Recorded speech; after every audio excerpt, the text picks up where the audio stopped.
Smoke and mirrors. We are governed by a shit show of bastards, an overprivileged elite whose sense of bloody-minded entitlement beggars belief.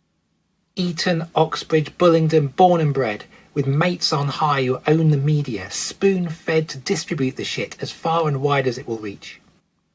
Convince the masses that they're better off as selfish sheep, and any other path is paved with manufactured fear, of dangerous subversives, both made at home and coming over here, to steal away some vague and vapid notion of a state that they created from a fake nostalgia.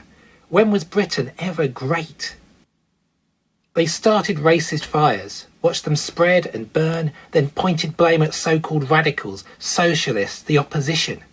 A constant strategy of smoke and mirrors. Look at that bad thing there, an anti-Semite hiding in plain sight. We're not the racist ones, we swear. Instead of us, your glorious leaders. No, we didn't just create another massive blunder, let a company go bust while quietly providing uncontested contracts for our friends, dismantling the services on which our whole society depends.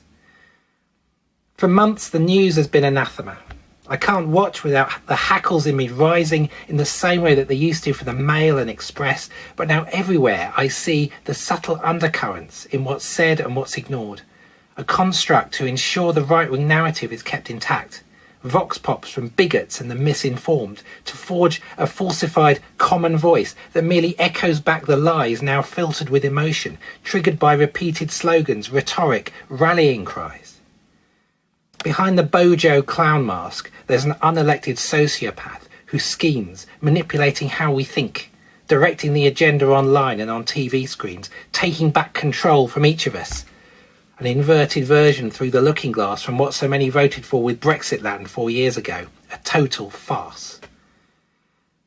Meanwhile, in the White House, a narcissistic baby with his fascist entourage tweets daily hate, clears out a churchyard with tear gas, waves his Bible like a badge and blames the Liberals and Democrats for everything, unhinges common sense, destroys the planet, then lets 200,000 so far die thanks to his ignorance.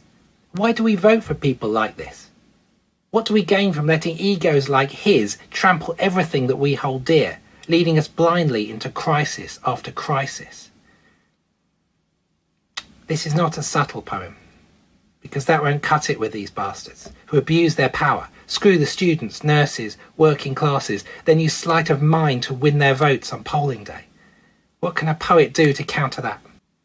I write some more becoming optional to study verse that few will ever hear, and only then within an echo chamber, hoping a tiny slice leaks out to whisper in the ears of those who've fallen for scaremongering lies and hurl abuse at snowflakes instead of asking why the country that we all live in has gone to hell. Reach inside and say, perhaps I am a part of what is happening. Don't let them guide you in the fog. It's up to each of us to scramble through it.